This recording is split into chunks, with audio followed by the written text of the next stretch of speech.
말씀을 함께 한번 찾아보겠습니다. 우리 시편 130편입니다. 시편 130편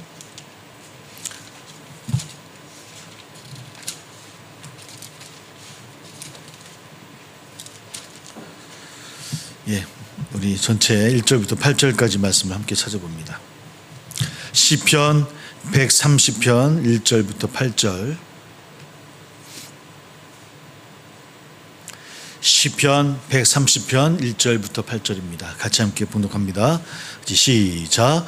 여호와여, 내가 깊은 곳에서 주께 부르짖었나이다. 주여, 내 소리를 들으시며 나의 부르짖는 소리에 귀를 기울이소서. 여호와여, 주께서 죄악을 지켜보실진대 주여 누가 서리이까. 그러나 사유하심이 주께 있음은 주를 경외하게 하심이니이다. 나 곧 내 영혼은 여호와를 기다리며 나는 주의 말씀을 바라는도다. 파수꾼이 아침을 기다림보다 내 영혼이 주를 더 기다리나니 참으로 파수꾼이 아침을 기다림보다 더하도다. 이스라엘아, 여호와를 바랄지어다. 여호와께서 인자하심과 풍성한 속량이 있음이라. 그가 이스라엘을 그의 모든 죄악에서 속량하시리로다. 아멘. 우리가 한 2주 동안에 믿음에 관해서 이야기하면서 당장 눈에 보이는 것은 고난이고 현실이긴 하지만, 그러나 그것이 희망을 낳을 것이라는 것을 바라보는 것, 또 그것을 향해서 나아가는 것이 믿음이다라고 이야기했습니다. 그래서 히브리서 11장 우리 10장 1절에서는 믿음은 바라는 것들의 실상이요 보이지 않는 것들의 증거다라는 이야기를 함께 나눴습니다.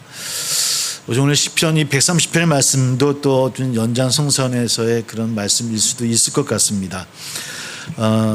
보통 이 시편 130편을 순례자의 노래라고 이야기하기도 하고요.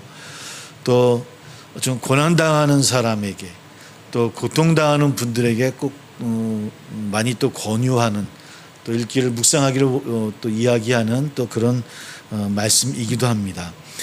왜냐하면 이 시편 130편은 어떤 사람이 왜 고통을 당하는가, 왜 나에겐 고통이 옵니까? 라고 하는 그런 질문의 내용이 아니라 어떤 고통을 대하는 그 방식이 어떠해야 되는가에 대해서 우리에게 들려주는 그런 말씀입니다. 그러니까 우리가 그런 상황 속에서 어떤 모습으로 하나님 앞에 서야 될 것인가, 혹 어려운 상황이라도 고난이라도 고통 가운데 있다 하더라도 어떻게 대처해야 되는 것인가, 어떤 모습이 하나님이 원하시는 모습인가를 묵상하게끔 하는 그런 말씀이라고 보면 될 것 같습니다. 그래서 시편 130편은 고통을 참으라 라고 하지도 않고요, 고통이 무엇인지에 대해서도 설명하고 있지는 않습니다. 단지 순례자라도 신앙인이라도 살아가는 삶 가운데서 깊은 물속에 웅덩이에 빠질 때가 있다라고 하는 것을 이야기하고 전제하고 있으면서, 그러나 하나님의 손길이 반드시 구원해 주실 것이다라고 하는 것, 이것을 확신을 해야 된다라고 우리에게 들려주는 이야기가 시편 130편의 이야기입니다. 마찬가지로 누구든지 깊은 물속에 빠졌을 때 또 하나님께 부르짖으면 주님께서는 그를 붙잡아 주실 것이다라고 하는 것이 당연히 또한 이 시편 130편의 주제일 것이다라고 하는 것을 우리가 짐작해 볼 수 있을 것 같습니다. 4절에 이런 말씀이 있습니다. 그러나 사유하심이 주께 있으면 주를 경외하게 하심이니이다. 더 쉽게 풀이해 보면 용서는 주님만이 하실 수 있는 것이다 라는 표현일 것 같아요.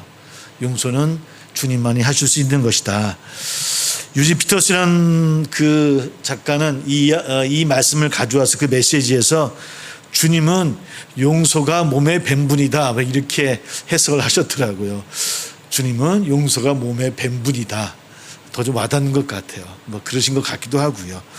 깊은 물속에서 부르짖는 이가 혹 어떤 죄를 지었다 할지라도, 혹 그 죄로 인한 것이라 할지라도, 아닐지라도 용서해 주시는 분은 하나님이시라고 하는 거야. 아니, 다른 말로 하면 어떤 죄도 그 무엇도 하나님과의 관계를 우리에게서 빼앗아 갈 수 없다라는 말씀이 바로 이 4절의 말씀입니다. 그러므로 그 용서는 누구만이 하실 수 있는 것이다? 주님만이, 하나님만이 할 수 있는 것이다. 그 누구도 하나님의 관계 속에서 우리를 빼앗아갈 수 없다라는 말씀을 좀 강조하며 우리에게 들려주고 있습니다. 이것이 하나님이 우리를 대하시는 방식이고요, 방법입니다. 우리는 그런 하나님을 오늘 말씀처럼 파수꾼이 아침을 기다리는 것보다 더 간절하게 기다려야 된다라고 이야기를 합니다. 파수꾼은 무엇입니까? 파수꾼은 언제 적군이 올지도 모르고 늘 지키는 사람들 아닙니까? 혹 마을이 침범당할까? 혹 누가 올까? 늘 지켜내는 사람이 파수꾼입니다. 늘 긴장과 불안 속에서, 두려움 가운데서 지낼 수밖에 없는 사람이 파수꾼이겠죠.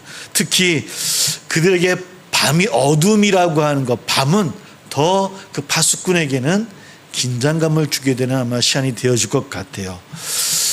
우리도 마찬가지 아닙니까? 현대인도 바로 그런 파수꾼 같은 그런 삶을 우리가 살고 있는 것은 아닌지, 긴장을 놓지 못하는 삶을 우리는 살고 있습니다. 어제 아침에 일어날 때부터, 잠을 잘 때까지, 잠을 자는 동안에도, 어떤 분은 그런 얘기 하시는 분도 계신 것 같아요. 지금 잠이 들면 아침에 깨지 않았으면 좋겠다, 이런 말씀하시는 분이 있을 만큼 그 삶이 얼마나 고통스러우면 그런 이야기를 할까. 그죠? 우리는 이렇게 정말 긴장 속에서 살아가는 것이 우리의 모습인 것 같아요. 잠들 때가 편하긴 편하죠. 그런 것 잠들 때는 아무 생각도 없고 좋아요. 근데 아침에 눈을 뜨면 왜 이렇게 괴로운지요. 하루를 또 살아내야 되는 게 우리 인생인 것 같아요. 그렇다고 해서 파수꾼은 그 임무를 대충 하지는 않습니다. 우리가 대충 인생을 살지 않는 것처럼 늘 긴장 속에서 또 늘 어떻게 우리 삶을 또 개척해 나갈까, 또 세상 속에서 어떻게 이겨나갈까, 파수꾼처럼 살아가는 것이 우리 현대인들이 아닌지, 늘 긴장, 또 떨림, 또 불안감, 또 두려움, 이런 것들을 가지고 살아가고 있는 것 같아요. 또 목회자로서 또 성도님들, 또 이웃들을 바라보면 그래서 또 마음이 많이 아프기도 하고요. 정말 우리가 하나님 안에서 평안함, 자유함, 또 행복을 참 많이 이야기함에도 불구하고 우리 정말 그런 자유함과 행복함 가운데서 우리가 주님 안에서 하루하루를 보내고 있는가 생각해 보면 참 많은 질문을 하게 되어지는 것 같습니다. 여하튼 그런 파수꾼보다 그 하나님을 더 기다려야 된다라고 이야기를 합니다. 소망해야 된다라고. 우리가 어떤 것 가운데, 혹 고통 가운데, 혹 깊은 우동의 물에 빠져 있다 할지라도 파수꾼이 그 긴장하며 기다리는 것보다 더 바라는 마음으로 우리가 나가야 된다라고. 그래서 아침이 오면 파수꾼들은 밤새 아무 일도 없는 일에 대해서 이제서야 한술 푹 쉬고 이제 안전하다라고, 괜찮다라고 마음을 놓는 것처럼 우리 또한 그러한 것은 아닌가. 또 우리 말씀 읽어보니까 순례자 이런 이야기도 합니다. 순례자의 삶이라고 많이 이야기하죠. 특히 구약에서도 그렇고 우리 신약에서도 나그네의 삶이라고 이야기하고, 나그네이기 때문에 막 사는 삶이 아니라고 분명히 말씀을 드렸어요. 그죠? 순례자의 삶입니다. 어쩌면 온갖 긴장과 불안과 두려움, 이런 것들을 볼 줄 아는 사람이 바로 순례자의 삶이고요.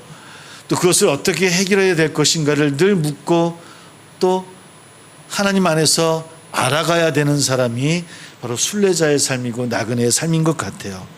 그래서 참된 순례자는 그 삶의 인생을 긴장과 불안과 두려움, 그래서 깊은 운동이 같다라고 하는 곳에 그냥 두지 않는 사람이라고 하는 겁니다.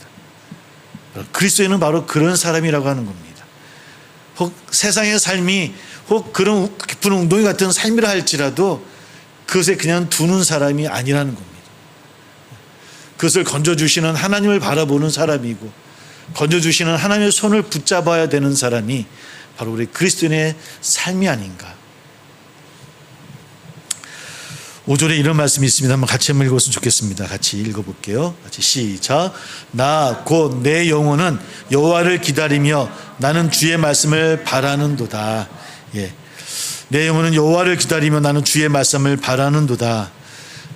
적혀진 이 말씀만 바라는 게 아니겠죠. 이 말씀은 우리 삶 가운데 말씀을 이루어내는 삶을 살아가는 것, 이것이 여호와를 바라는 삶이 아닌가. 온전히 하나님 뜻에 순종하며 살아가는 삶, 우리 이것을 회개의 삶이라고 이야기하기도 하고요. 바로 시편 130편은 이 말씀을 이어서 우리에게 이야기합니다. 그래서 좀 풀이하면 이런 내용이 될 것 같아요. 깊은 물속에서 주님께 부르짖으니 또 회개하니 용서가 몸에 밴 하나님께서 우리에게 오셔서 우리를 용서해 주시고 또 용서해 주셨으니 우리가 파수꾼이 아침을 기다리는 듯이 간절한 마음으로 주님만 바라보고 기다리며 살아가야 됩니다 라고 하는 것이 시편 130편에서 이야기하는 주된 말씀인 것 같아요. 그 하나님이 우리를 속량하셨으니, 속량하셨다라고 하는 것은 그분만이 속량하시는 분이다라고 하는 것이고 그분만이 우리를 구원해 주실 분이라고 하는 고백이라고 말씀을 드렸습니다. 그분을 바라보는 거예요. 파수꾼이 기다리던 것처럼 주님의 말씀만을 바라며 그 말씀대로 순종하는 삶을 살아감으로 우리가 바라며 기다리며 살아가는 삶, 이것이 순례자의 삶이고 또 이 땅에 살아가는 우리의 삶이 아닌가. 바로 그런 삶을 사는 우리들을 하나님은 구원해 주시고 붙잡아 주신다라고 오늘 말씀을 해주고 있습니다. 그것이 하나님의 본성이고요, 그것이 하나님을 향하는 방식입니다. 그렇게 바라보는 그 사람을 구원해 주시는 분이 바로 하나님이시라는 겁니다. 그분을 통해서 역사하시는 분이 하나님이시라는 겁니다. 그렇게 살아가는 그 삶을, 세상을 바라보는 삶과는 다른 삶을 살게 하시는 분이 하나님이시라는 겁니다. 세상에서 주지 못하는 기쁨을 주는 그분이 바로 하나님이시라는 겁니다. 그 기쁨 안에 거하기를 원하시는 하나님이시라는 것이죠. 오늘 그분을 만나는 귀한 시간이 되기를 주의 이름으로 소망합니다. 오늘 그런 마음으로 주님께 기도하는 시간 되기를 소망합니다.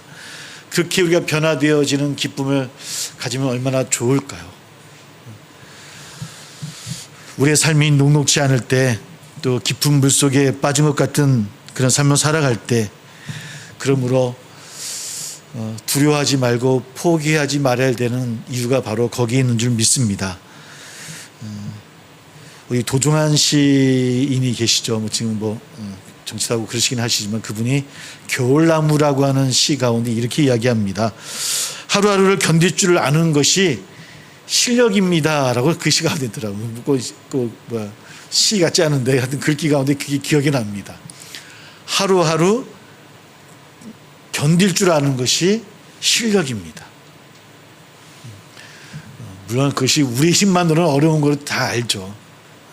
우리 주님이 우리와 함께 하심으로 우리는 그런 능력의 삶을 사는 것인 줄 믿습니다. 오늘 그렇게 해나가며 나가선 저와 우리 되기를 소망합니다. 7절을 제가 한번 읽고 다시 한번 기도하는 시간 같습니다.